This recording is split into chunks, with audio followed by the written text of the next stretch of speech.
President Trump has sold a 20 or 21 point Gaza framework as a near miracle, and Israel has publicly accepted it.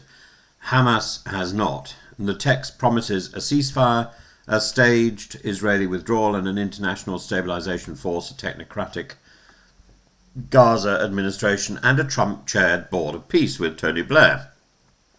Hostages to be returned within 72 hours with a large Israeli prisoner release in exchange. On paper, it looks energetic. In practice, it is built so that Mr. Netanyahu wins politically, whichever branch is taken. The path sets an immediate 72-hour clock for the release of all the remaining hostages, living and dead. If Hamas refuses or misses a deadline, Trump pledges full backing for Israel to finish the job. Mr. Netanyahu repeats the same. That is not a neutral ceasefire inducement. It's an ultimatum that converts Hamas hesitation into a license for escalated operations with overt American cover. Politically, this flips the blame while preserving Israeli freedom of action. And that I find deeply uncomfortable. Israel can truthfully say that it accepts the principles while using the plan's very vague conditions to slow, edit, and stall. And key triggers are undefined. The composition and the rules of the International Stabilization Force, the sequencing of withdrawals, the verification of demilitarization, and what counts as sufficient reform of the Palestinian Authority. Any of these become an emergency brake that Mr. Netanyahu can pull at will. One eye-catching pledge says Israel will not occupy or annex Gaza. And then in the next breath, the plan allows an open-ended Israeli security perimeter presence until Gaza is properly secure. That is a loophole big enough to drive an armoured brigade through. It permits continued coercive leverage without the liabilities of formal occupation, letting Mr. Netanyahu claim deoccupation while holding the keys. Hamas is asked to surrender its core bargaining power first, hostages and arms. Well, hostages should never have been taken in the first place. This is the language and the behaviour of an illicit terrorist organisation. But Israel's duties are staged, qualified, or contingent on external certification. Well, yeah. Even the big political horizon is aspirational, though. A pathway to self-determination if the Palestinian Authority reforms to someone else's satisfaction. This is not reciprocity, it is structured asymmetry that again rewards Mr. Netanyahu's maximalist baseline and keeps the decisive certifier on his side of the table. Far-right coalition partners like Ben Gvir and Smotrich have already set red lines against Palestinian Authority involvement and anything that smells like statehood. Mr. Netanyahu can endorse the framework in Washington, then tell his right flank at home that Hamas will never agree or that the Palestinian Authority failed reform tests, keeping the coalition intact, while pocketing international credit for saying yes. The plan's vagueness makes that choreography easy. And two elements bolster the narrative that Israel is being reasonable. First, Mr. Netanyahu's call to Qatar, framed by the White House as an apology after the Doha strike, that resets mediation channels without Israel conceding on strategic aims. Second, the plan's promise of aid and reconstruction under international auspices lets Jerusalem point to humanitarian intent while battlefield momentum continues if Hamas balks. So, Hamas can be blamed for future Israeli aggression. Both serve Netanyahu's standing abroad while changing very little on the ground. Placing Mr. Trump personally on top of a board of peace with Mr. Blair attached alienates many Palestinians and several Arab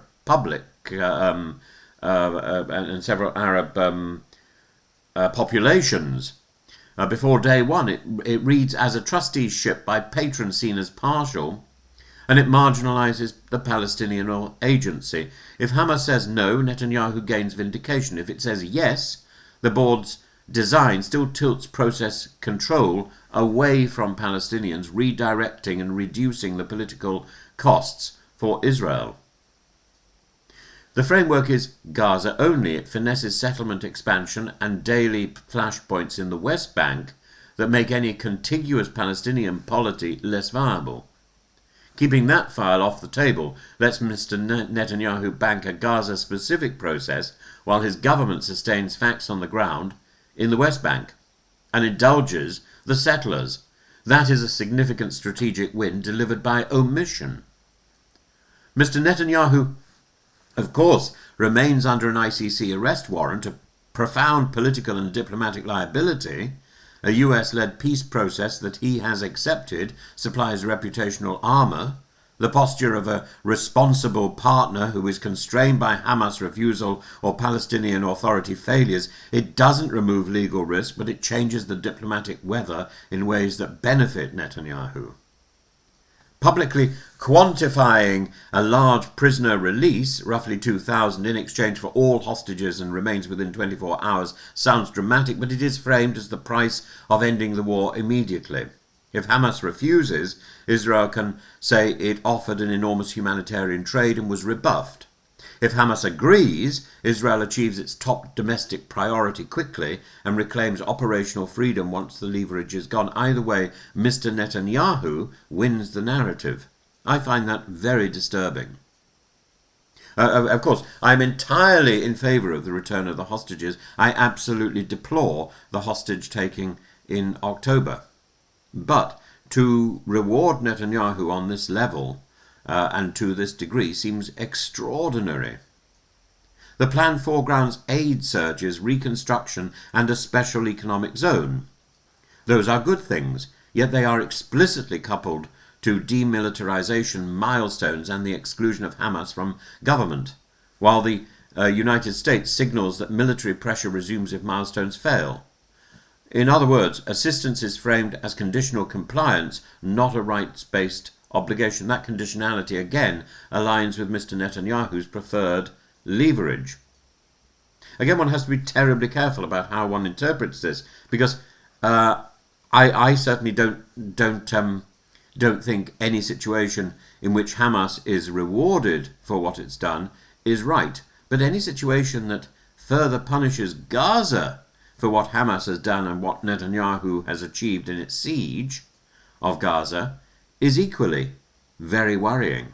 And this flirts on the edge of all of that. Even on the success case, the plan neatly maps onto Mr. Netanyahu's public objectives: Hamas disarmed and out of government, Gaza demilitarized, Israeli security primacy preserved, and Palestinian statehood reduced to an indefinite pathway contingent on reforms Israel distrusts and can contest. That is why he could endorse it in Washington with a straight face. But I think that there will be pushback. But Israel says no to annexation or occupation. Well, that's true in the text. The operative qualifier is the undefined security perimeter and the open-ended benchmarks for properly secure, which extends practical control without formal annexation. Arab leaders welcomed it. Well, some governments have signalled openness, especially after the Qatar phone call, but there was no Arab head of state standing alongside the announcement. Public legitimacy still looks thin.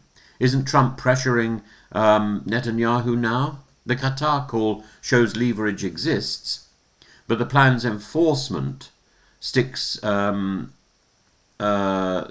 plan's enforcement sticks point by point, almost entirely at the at support of Netanyahu and the capitulation of Hamas. The primary practical pressure on Netanyahu is reputational, not material. And again, I have to qualify this because I don't think Hamas should be given any flexibility at all, but Gaza should. It's a difficult position to maintain, to express, and to put into practice. But this is not the 20 or 21 point solution put forward by Trump and Netanyahu is not quite what one would expect. Netanyahu comes out looking a winner. A fairer design, I think, would require tight reciprocal sequencing, no irreversible hostage or disarmament steps without simultaneous independently verified Israeli drawdowns, a clear finite timeline for the stabilization force and a hard sunset for the Israeli security perimeter, a defined political track for the West Bank, including a freeze on settlement approvals during implementation, and government oversight that is credible to Palestinians, not chaired by an interested US president, plus explicit protections on Israeli vetoes over the Palestinian Authority reform certification. This whole thing is less a peace plan than a pressure instrument.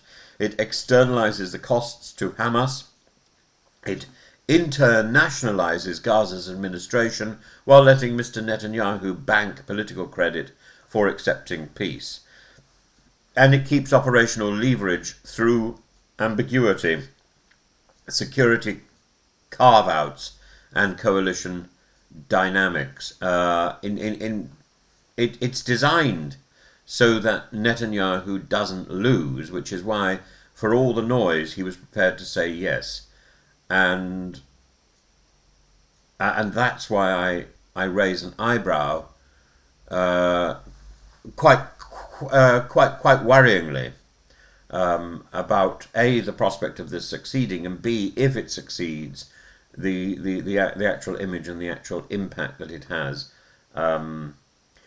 I would hope to see two other things if there is peace. Number one, Netanyahu's resignation time so that he can save face, perhaps, and number two, a commitment by Israel to rebuild Gaza.